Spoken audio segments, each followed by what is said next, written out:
તો સ્વામિનારાયણ સંપ્રદાયના સાધુઓ સામે રોષ જોવા મળી રહ્યો છે। દ્વારકામાં દ્વારકાધીશ વિશે ટિપ્પણીને લઈને રોષ જોવા મળી રહ્યો છે। ત્યારે ગુગળી બ્રાહ્મણ સમાજે કાળી પટ્ટી બાંધીને આજરોજ વિરોધ નોંધાવ્યો। બફાટ કરનાર નાક રગડે ત્યારે જ માફી અપાય તેવું અગ્રણીનું કહેવું છે। બફાટ કરનાર વિરુદ્ધ કડક કાર્યવાહી કરવાની પણ માંગ ઉઠી છે। પ્રતિક ધરણા પર ઉતરશે ગુગળી બ્રાહ્મણ સમાજ। દેવભૂમિ દ્વારકામાં દ્વારકાધીશનું અપમાન કરવા બદલ ગુગળી બ્રાહ્મણ સમાજ દ્વારા કહેવામાં આવ્યું કે નાક રગડે તો જ માફી અપાશે।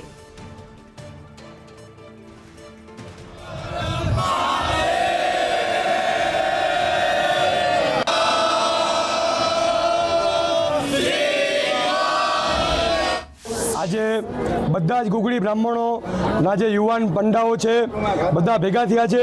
એનું એક જ કારણ છે કે સ્વામિનારાયણના જે ખોટા સંતો કાળા કારનામાઓ કરે છે એની સામે બધાએ કાળી પટ્ટી પહેરીને પ્રદર્શન કર્યું છે।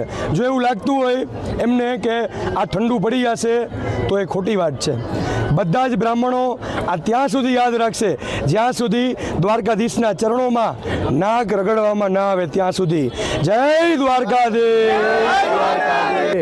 સ્વામિનારાયણ સંપ્રદાયના જે અમુક સંતો છે જે બફાટ કરે છે ને સ્વામિનારાયણ સંપ્રદાયના અમુક સાહિત્યોમાં જે આપણા સનાતન હિન્દુ દેવી દેવતાઓનું જે અપમાનજનક ટિપ્પણીઓ લખેલી છે અને વારંવાર આવા ને આવા ટિપ્પણીઓના લખાણને એના સંતો એ સાર્થક કરવાની એ નાકામ કોશિશ કરી રહ્યા છે।